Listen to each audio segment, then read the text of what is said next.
3 shots, per par, I just do 2. 1 putt, par 4, birdie, woohoo. New driver, info, replace, M2, par 5, fairway, what you fin do? Think I'll try to get on into, start right, good line, good view, it drew. Shooter McGavin, 2 thumbs that's up high and 2 fingers pointed. The green jacket is going north of the border. Mike Weir has won the Masters. That I'm playing. Sometimes these par 3 green look like an island. A plane trying to keep it on dry land. At least I'm not trying to. I think this is the third or fourth time now, Bob, that we've been able to have this. This is an annual. We can call this an annual Masters preview chat. So I appreciate you making some time. I know you're flying out shortly, head down to Augusta, so everything's set, ready for you to go.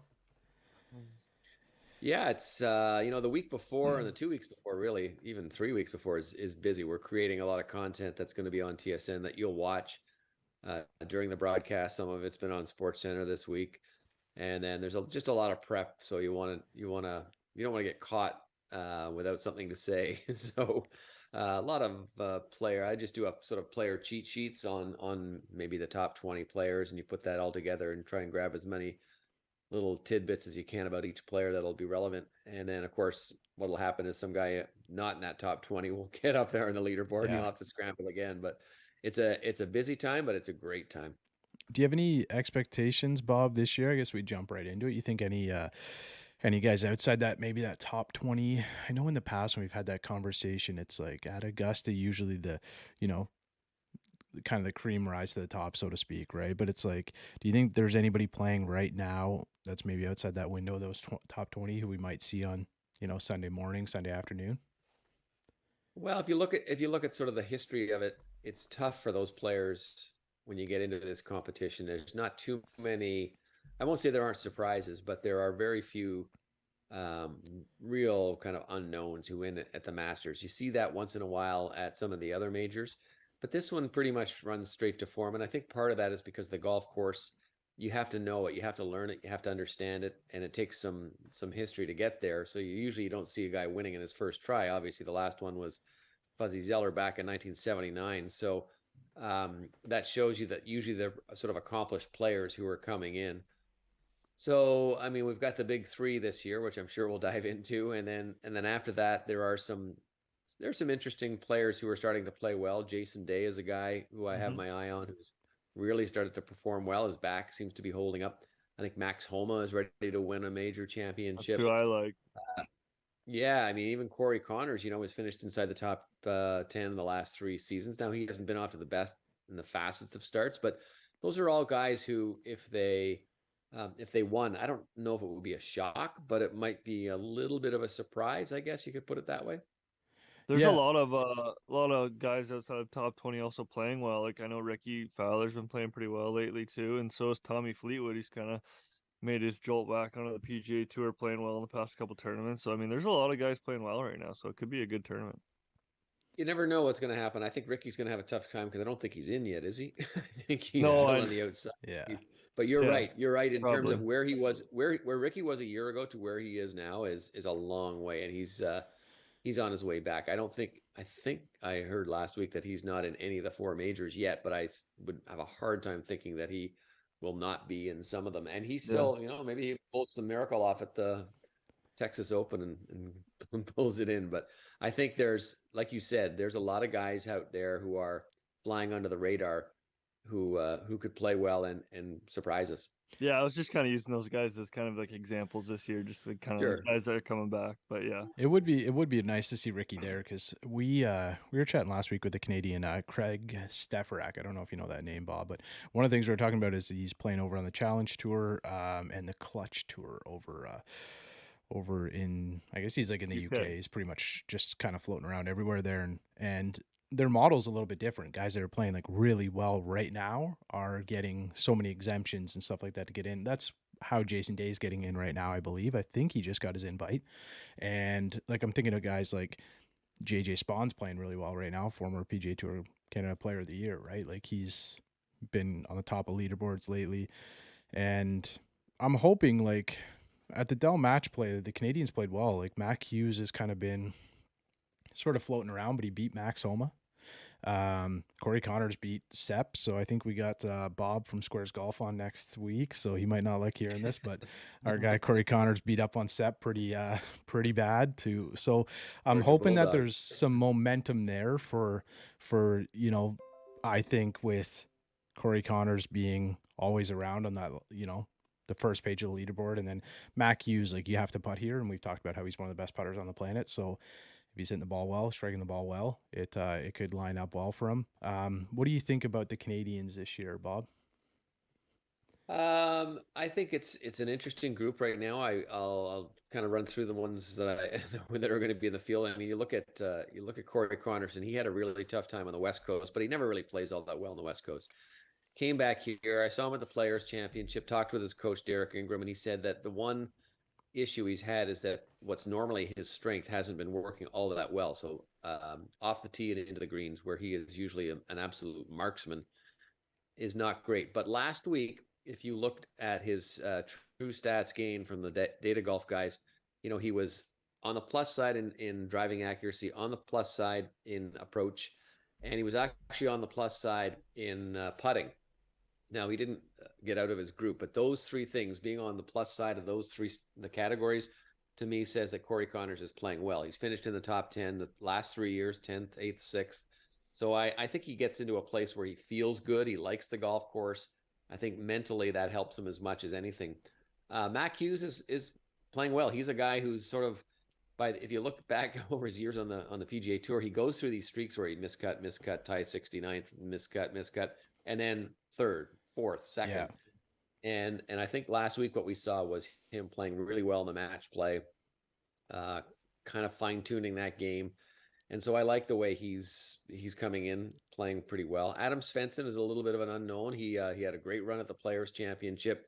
I think he feels confident. I think he feels a little bit more relaxed week by week on the PGA Tour, playing full time in his second spin around. He went and played practice rounds at Augusta, but he's never played at the Masters, so that's always a tough task to try and handle. But he's a kid who has as much talent as anybody I've seen amongst the Canadian group, and he loves to play golf. He hits a shot and then he basically like runs to hit the next shot. He just wants to keep playing, and I think he's matured a lot in his demeanor off the golf course, so that could probably help him as well. Nick Taylor's not in the field at this point when we're recording this, but I think he's having the best year of his career, which is something else. I think he's really worked hard on a lot of parts of his game, and I love the way he's playing. I think he's going to have a really big year. Yeah, Nick Taylor, he had a T2, I think, a few weeks ago. Yeah, Phoenix. Mm-hmm. Yeah, Phoenix.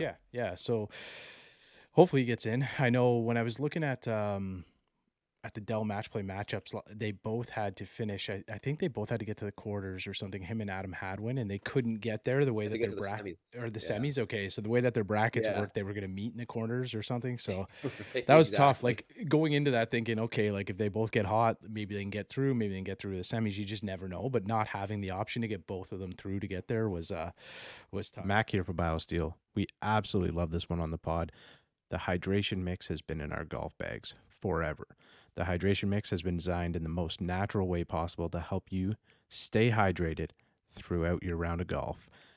Zero sugar formula is made from clean, quality ingredients and contains no artificial flavors and colors, added vitamins and minerals to help support overall good health, normal function of your golf swing, and your immune system.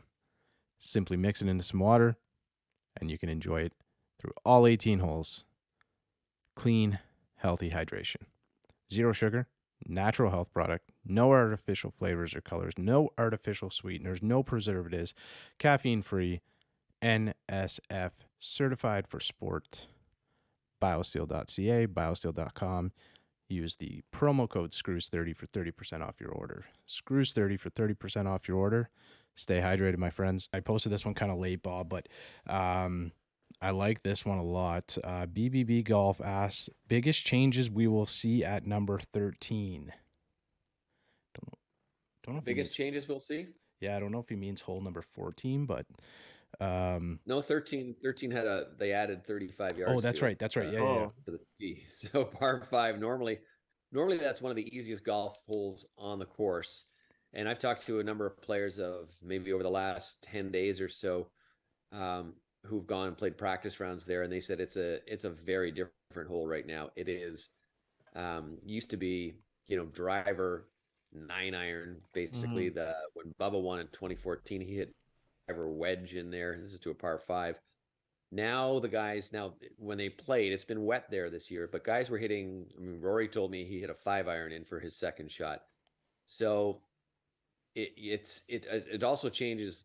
Usually you can, when you drive, before you could drive it down to a flat spot. Now you're going to drive with the balls above your feet. So it all funnels in, right? I think from the right-hand side. Yeah. Okay. I'm picturing the right hole. Yeah. And it funnels right down. Yeah. I think you're going to see a lot of guys lay up, depending on conditions, especially if it's wet and the shorter guys can't get around the corner. You're going to see them lay up. It's going to depend a little bit, early days, Thursday, Fridays, you'll see a lot more layup, obviously, than Saturday, Sunday, when guys are trying to catch up or trying to make a grade for it. This is the way the hole was supposed to be played. I had a chance to have dinner with Ben Crenshaw in March, and he told me, we were discussing the change, and he said that when he first started playing at the Masters, he hit a four wood in there for his second shot. So obviously the hole and technology have kind of gone different paths, and now they're trying to bring that back together and make it less of a real sort of almost an automatic birdie. But I think it's going to be interesting to see how it plays. It really will. And I'd be remiss if I left out Dan Clancy, Clan Dancy on Instagram. Hardest hole at Weston. This is a little off topic, but he's hardest hole at Weston. Oh, let's see. Hardest hole at Weston for me is probably the 14th, and there's nothing to it. It's just a long straight par 4, but it's a long hole, and it always gets me. I'm really happy when I make a par in that hole because I don't make too many. I'm trying to think what else would it be though. Well, 5 is a really hard hole. It's the number 1 stroke hole. So 5 or 14. There's one on the front and one on the back. Nice. So we're in conversation with Bob Weeks, senior reporter, golf analyst at TSN, Golf Talk Canada. Did I hear a story a couple weeks ago? Scully made it an albatross. He did. We were down on a trip to see the TaylorMade headquarters. We go down once a year. We do a bunch of interviews that we use on the TV show, and we went out and played at Aviera, which is in the Carlsbad area. They've had an LPGA tournament there for many, many years. And Scully, for those of you who don't know, Adam Scully is about 6'5" and strapping. He was a goaltender in the OHL before some injuries ended his career. He looked like he was a guy. He actually played with Ryan O'Reilly, the guy who just got traded to the Leafs. But he's a superstar athlete. Anyway, he hit driver. I don't know what his second shot was. 4-iron, I think, on a 540-yard uphill par 5. And our French correspondent, Jean-Sébastien Legere, who was there, was up by the green, and he saw the ball go in. Made a 2 on a par 5, and I don't think he stopped celebrating yet. It's a great achievement. We were trying to. I'll throw this back at you guys. Like, on albatross, the 2 questions we had: is it harder than a hole in one? And B, is it luckier than a hole in one? I don't know. Both, in my opinion.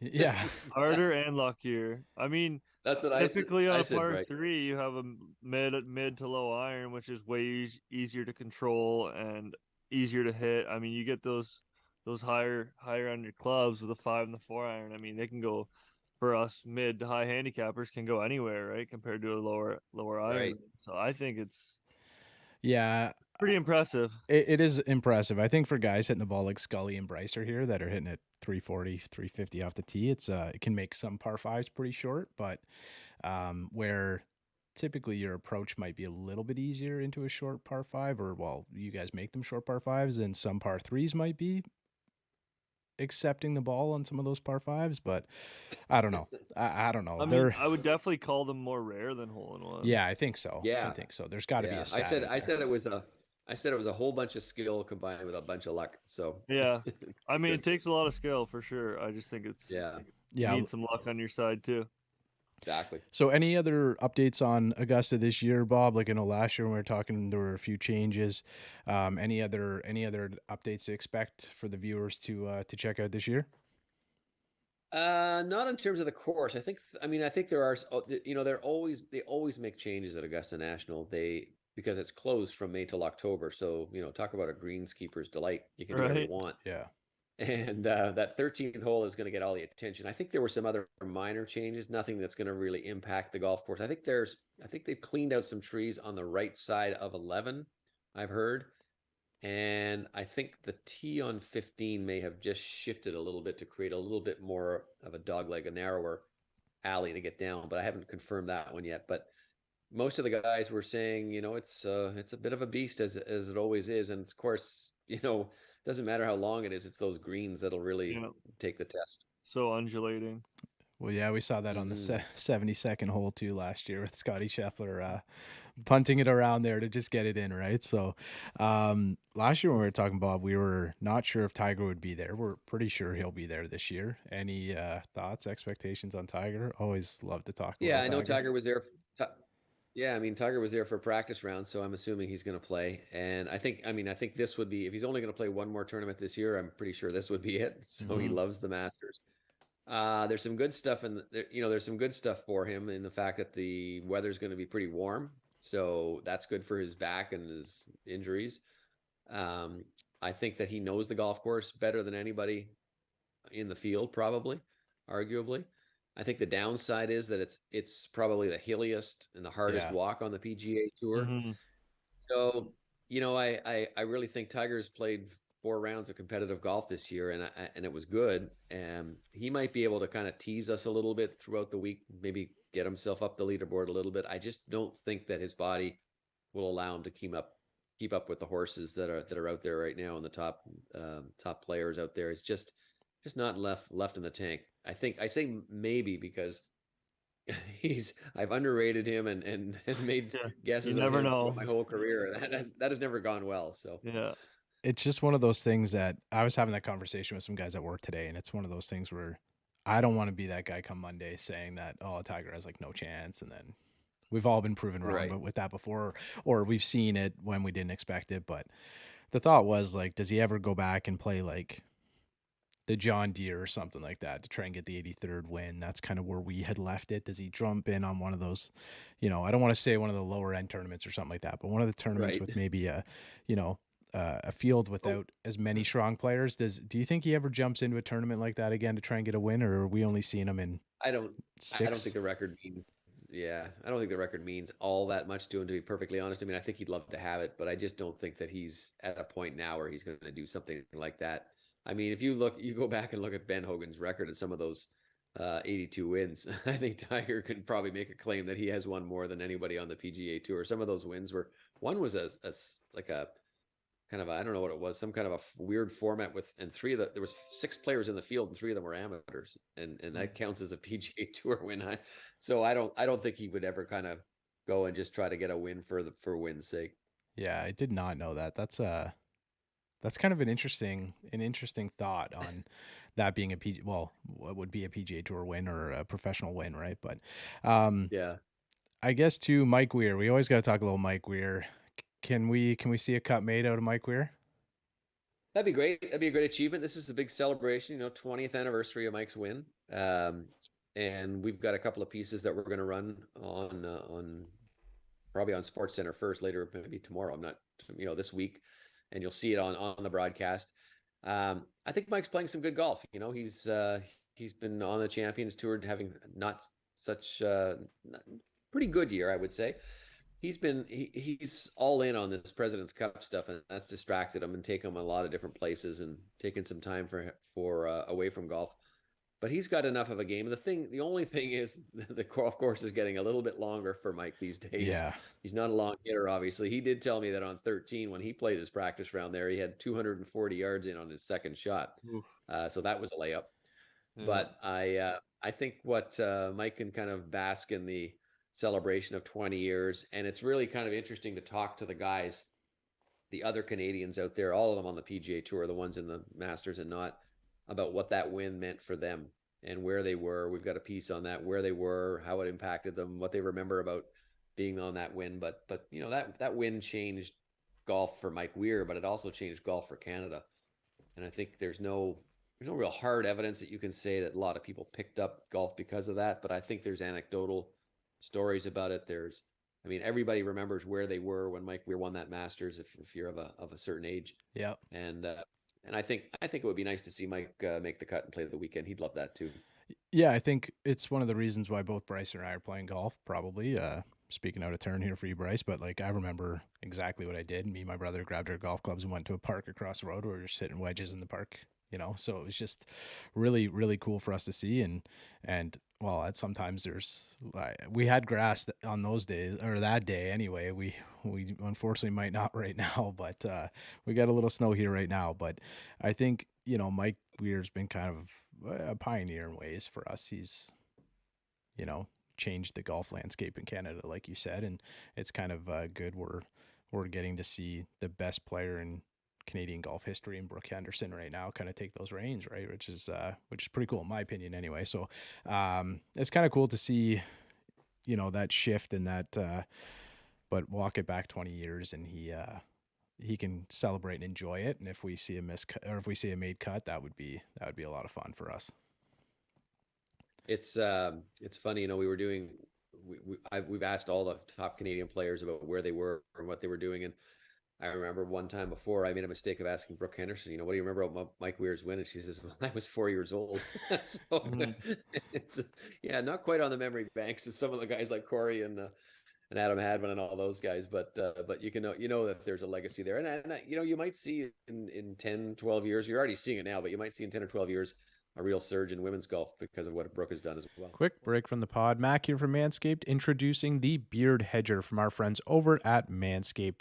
With 20 different lengths, you can look good from the cart path to the clubhouse. Shop manscaped.com using the promo code OTSGolf for 20% off plus free shipping.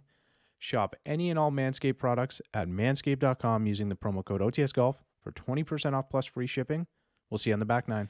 I just you mentioned the big three earlier in the episode. Maybe just get into them. I think everyone by now kind of knows who they are, but kind of maybe your thoughts on how they're going to play and how you see things rolling there. Yeah, well, obviously Rory and Scotty Scheffler and John Rahm. And if I was to pick one of the three right now, I would probably pick Rory. I think that he's finally got his driver figured out. He's got his putter figured out. And although he didn't play, didn't get to the final in the match play, I think what we saw from him was pretty impressive. Nothing against Scotty Scheffler. Scotty's obviously played really well. Yeah. At the last little stream, and I think John Rahm is the only one who's a bit of a question mark. Now he's played so well at Augusta National in the past without winning. I mean, all three of them. I don't know. It could be a three-way playoff, and nobody would be shocked at all.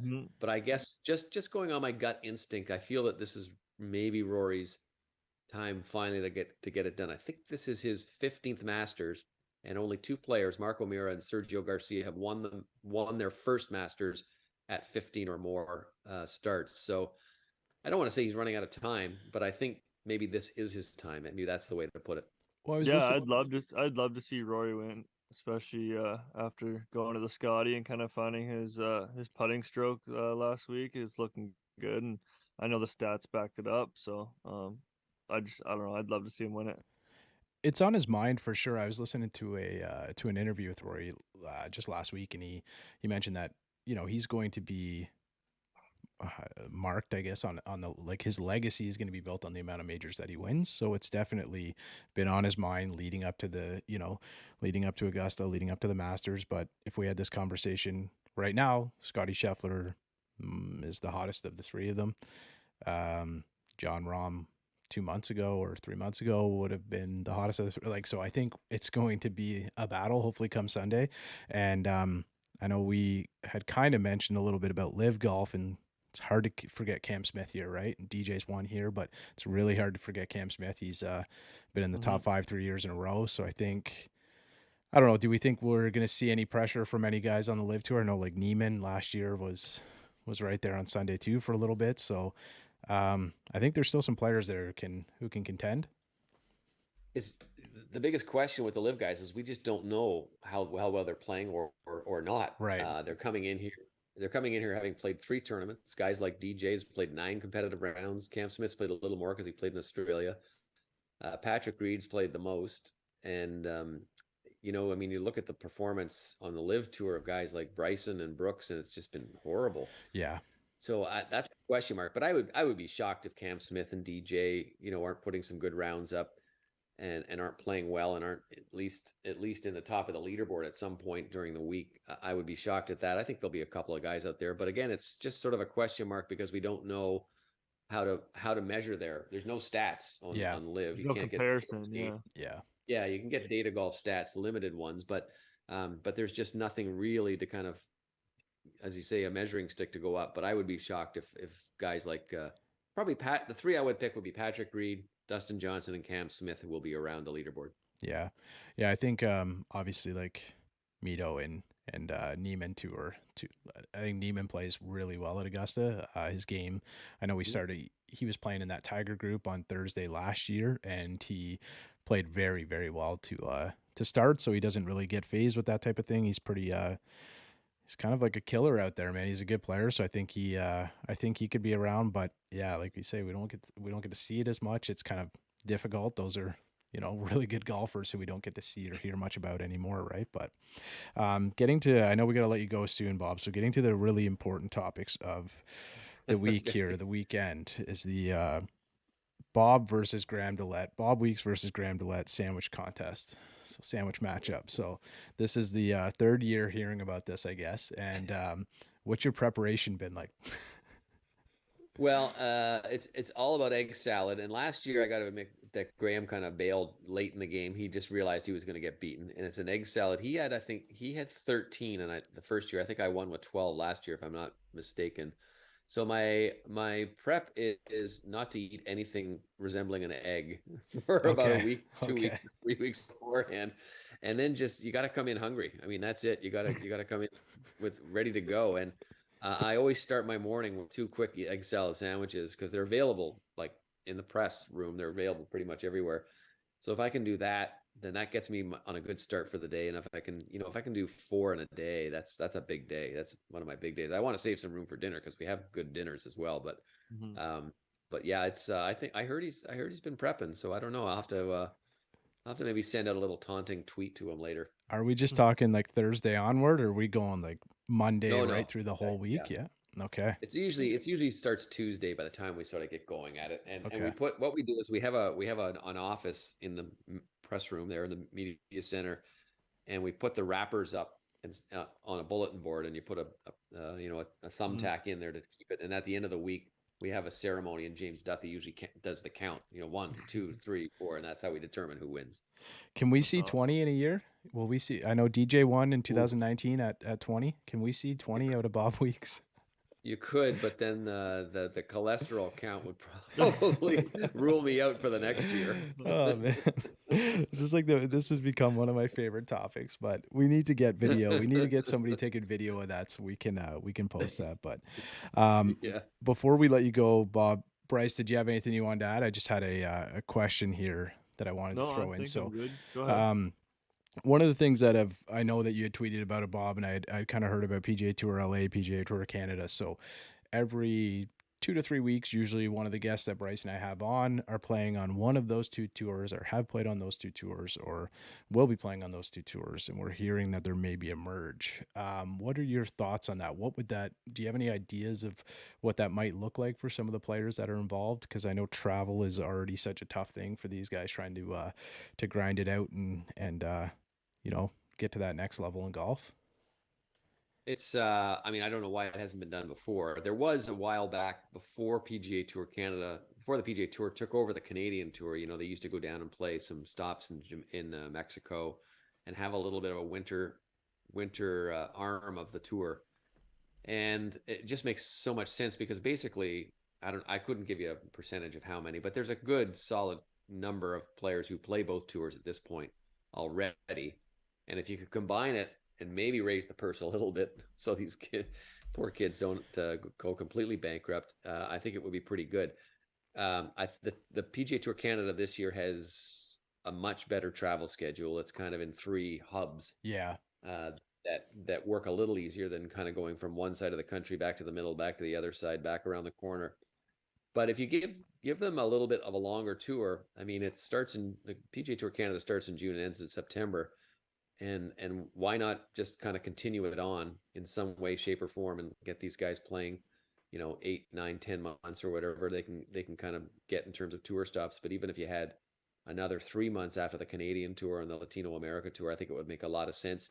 And I think it makes it easier to get sponsors if it's a bit of a bigger production. Right. It's sort of like baseball, right? You got your AAA, AA, and single A, and now this one becomes, I think, more powerful circuit, being that it's going to last a little bit longer.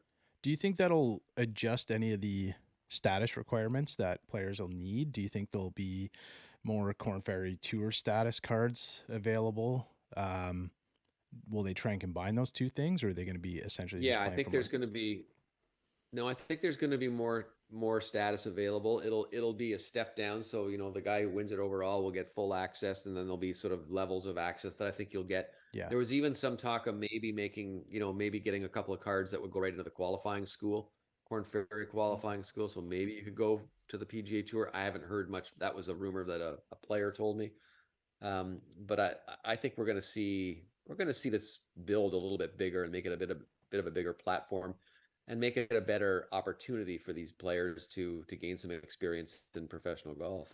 Yeah, because that's what, like Bryce, that's what Craig was saying last week. Is some of the guys playing on these tours. A couple years ago, he was mentioning how somebody had won 3 or 4 times on like the Canadian PGA Tour Canada, and that might be one of the hottest players on the planet. PGA Tour, Corn Ferry, DP World Tour, Challenge Tour, all the different tours. Like if you're winning out there against those guys and you're putting up -20, -22 each week, like the one thing that he was saying is you can progress a lot further and faster over in the UK, right? So that was one of the things that, as you're kind of mentioning, maybe prolonging the season, is that going to kind of drag it out? Or it'd be nice if there was like a halfway point, if you're kind of like seeing guys that are just, you get a couple wins, maybe you can get a jump to like the Corn Ferry Tour or something. Maybe you can get status a little bit easier, Sure. because it's so difficult. Such a long season too for some of these guys. And then to wait and, do that next season months later is tricky, right?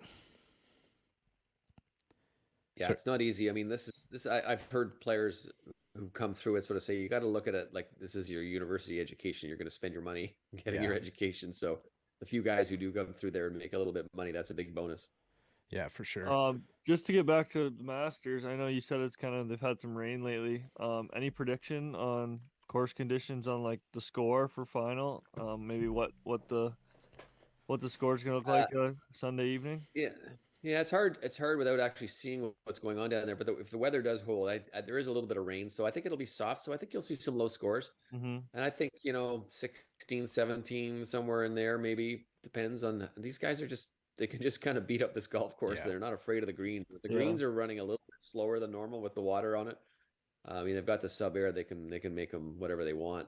But I think Augusta National, more than any golf course, they're able to kind of almost dictate what the winning score is going to be, or at least an Yeah. area of it. They can set pins and make things harder and dry things out on the greens, or they can let them run. And usually, of course, we see on Sunday that the traditional pin placements allow guys to make some birdies and have some fun out there. So I don't know. I would think somewhere 16, 17 would be a number that you'd see for a green jacket. Yeah, because I know a couple years ago when we were talking DJ, it was pretty wet, and some of those guys went pretty low there. So it would be Yeah. pretty good. But Bryce, quickly, you want to jump in with the top three? Do you want to grab a couple Masters moments for Bob? Yeah, I just top three, or I mean, if you can't decide, top four, top five, whatever you think. Just Yeah. some of your favorite Masters moments in the past recent years. Well, this will be number 28 for me, my 28th Masters. I would say that the most amazing ones were obviously Mike Weir winning. Yeah. That was that was a moment, as I say, sort of not only did it change Mike Weir's life, but it changed golf in Canada. And watching him go around and it was wet that year. It was really wet. I mean, he was not the longest hitter, and he pulled it out with a putting performance that was just off the charts. That was fun, and being there to normally what I do on Sunday, I'll walk around in the morning. The old days, I used to walk around in the morning, and then I would go in and watch the last 9 holes in the press room, which sounds kind of stupid, but you have to keep track. You don't know what's going on, and there's too many things happening in different places. That year, we walked myself and Rod Black, who was the host at that point, and Paul Coffey, hockey player. For some reason, I don't know why he was down there, but he was there, and we walked around together and watched him putt out. That was pretty cool. I think a couple of years ago when Tiger came back and won in 2019, I mean, that was just an amazing moment to see that happening again, because he just never thought he would get that 5th green jacket. And I think more than anything, watching him hug his kids that day was pretty special. Yeah. Awesome. And then after that, I don't know. There's a lot. Those two are the ones that really jump out at me. There's been so many cool moments over the years in terms of winners. You know, short winners like Zach Johnson and Trevor Immelman, and then you got big hitters like Dustin Johnson winning. The Dustin Johnson one was probably interesting because there was nobody there. I mean, it was the weirdest thing in COVID. No ropes. I mean, it was just like bizarre, and so that probably stands out too as a Masters moment. I just I don't even remember really, you know, how you could walk around. It was like you were just at a member guest somewhere. Yeah, and Something they like had that, the walking birds. They had like the birds playing in the background and stuff. And the players said it was like kind of eerie Yeah. because they have them playing, and it sort of drowns out with all the crowds and stuff. But all you could hear was the birds chirping and like no other chatter, nothing like that anywhere else. That would be. No, it was really bizarre. Really Yeah. bizarre. I got Bubba's 80-yard hook on my list. I Yeah. think That's Yeah, pretty that's good. up there. It's a pretty good That was shot. pretty good. I don't know. I mean, it's hard to visualize just how severe a hook that was without I actually know. going and seeing the spot where he was. I mean, it's just like bizarre how he could do that. Quick Bubba story. I got to play in the media draw back in 2014, the first year he won. And that year he took his drive over the top of the trees on 13 and left himself a little wedge. And the next day when I played, the caddies were all racing to find the divot. They wanted to find the divot where Bubba's ball had gone because they couldn't believe he could hit it that far. And they found it. What they thought was pretty sure was his divot. And he was about 95 yards in from the green on a par 5. So that was pretty cool too. That's I don't know. Bubba's a different beast. We've had a couple conversations about him. It's pretty cool. But Bob, we got to let you go, but really appreciate you making time. Safe travels down there. We're looking forward to tuning into TSN. Anybody wants to go check it out, Golf Talk Canada or TSN, if you're in the area. Or just we'll stay tuned, and we'll be looking forward to hearing how many of the sandwiches you get down. Thanks. Good. Always good to talk to you guys. Thanks so much, Bob. Take care. Safe travels. He's out in my ball in the course, so I tee up. I lose the ball and I re-up. I miss a fairway, I probably end up in the ocean or maybe the beach. And I'm on a par 5 and I'm finna go reach it. Second was blind, I ain't see it. Feel like it might be an albatross, worst case scenario.